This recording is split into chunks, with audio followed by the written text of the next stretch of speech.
Adding your staff in Microsoft Bookings has never been easier. Today, I'm going to show you exactly how to get it done and everything else you need to know. So, let's dive in. So from this admin page, we're going to go over to the left-hand side and we're going to look for staff. Now, once you're in here, you are going to see a list of your staff members, and you're also going to see an add new staff over here right at the top. Now, once you click on this add new staff, you will have a new dialog open, and here you can literally start adding all the staff members' details. So let's go ahead and add in Bob. Okay, we can also add initials, and we can change the color. We can add Bob's email address over here.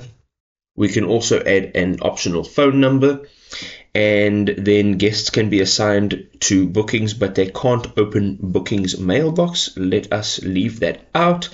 And here you want to change the notify the staff member via email when a booking assigned to them is created or changed. So leave that on so that your staff member can get that notification.